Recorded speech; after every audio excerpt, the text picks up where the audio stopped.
Aujourd'hui, malheureusement, le président de la République est atteint par l'âge. Il n'a plus le pouvoir physique avec ses contraintes, ses exigences. Il n'a plus la force pour exercer. Donc, lui au pouvoir aujourd'hui, en vérité, ce n'est pas lui qui gouverne. On s'aperçoit que, par exemple, durant les 14 dernières années, le chef de l'État qui préside aux destinées de notre nation, qui veille à ce que toutes les institutions se déroulent normalement, n'a pas organisé un seul conseil de ministres. La deuxième observation, le président de la République nous donne l'impression d'être distant. C'est à croire que le pouvoir a cessé de lui procurer le plaisir, l'honneur de présider aux destinées de notre nation.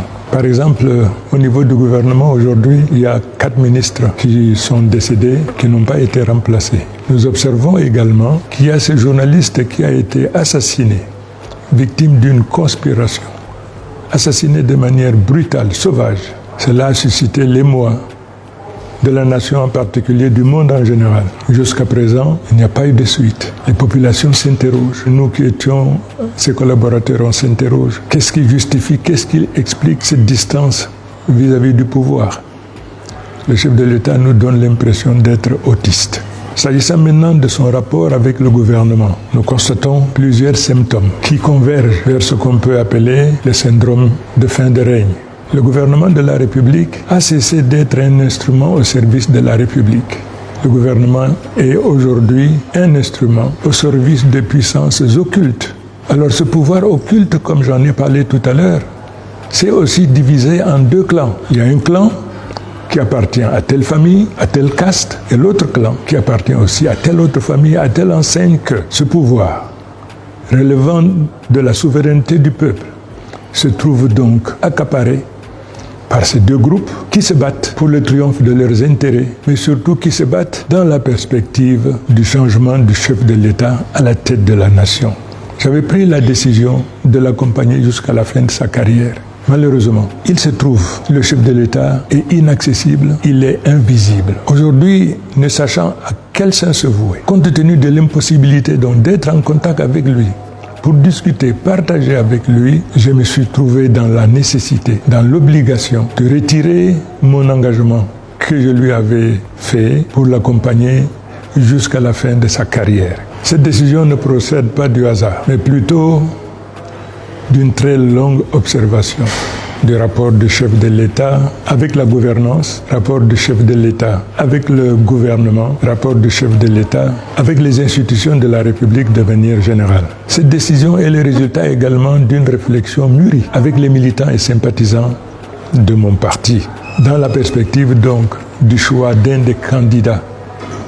Et à chaque fois que j'ai posé le problème de tous les candidats en compétition sur qui j'étais dévolu, invariablement, en 2011 comme en 2018, ils ont toujours jeté leur choix sur le président Biya. Cependant, en 2025, je reprends le même exercice. Ces mêmes militants hier qui spontanément étaient prêts à annoncer leur adhésion à la politique du président Biya, cette fois-ci, m'ont opposé une fin de non-recevoir. Ils refusent parce qu'après 43 ans, aujourd'hui, ils sont réduits à l'indigence. Ils ne l'acceptent pas.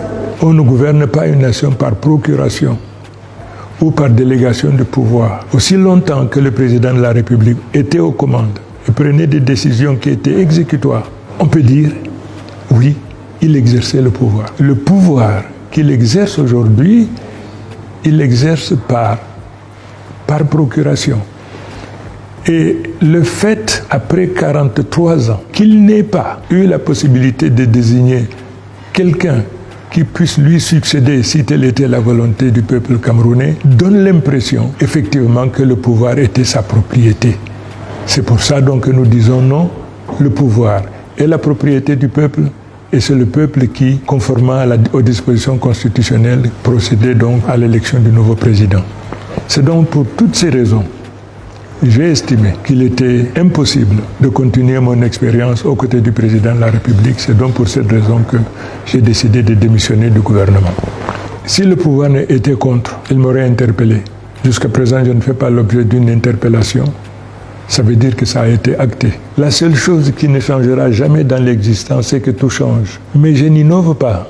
On ne reste pas fidèle à l'incompréhensible, à l'inacceptable. Les Camerounais veulent le changement et ce changement prescrit à tous les Camerounais de manière générale et ceux des partis politiques en particulier. Il faut qu'on se souvienne que l'immense majorité des Camerounais aspirent au changement. Il faudrait donc que les dirigeants de chaque parti politique individuellement fassent d'abord leur mieux, leur aggiornamento, ensuite comprennent la nécessité de construire des passerelles pour que les uns aillent vers les autres afin que nous puissions mettre ensemble effectivement une dynamique et que nous puissions trouver éventuellement un seul candidat que nous présenterions contre le président du RDPC. C'est grave, les amis, ce que nous entendons là du ministre Issa Chiroma. En face des vidages de sacs, si on peut dire ça entre guillemets comme ça, est arrivé la phase de dénonciation. C'est quand même grave. Vivement que notre pays redevienne normal. Les amis, sur cette chaîne, nous partageons les actualités sur l'Afrique, sur les pays africains tels que le Cameroun, la Côte d'Ivoire, l'AES également. Ce sont des actualités qui doivent nous intéresser, la jeunesse d'aujourd'hui. C'est pour cela que je juge bien de partager ces quelques clichés avec vous régulièrement, pour que nous puissions aussi nous intéresser à nos politiques africaines. C'est nous qui allons changer certaines choses dans nos différents pays, raison pour laquelle c'est plus que urgent de s'intéresser à la politique de nos différents pays. Et je voulais juste partager ces quelques clichés avec vous.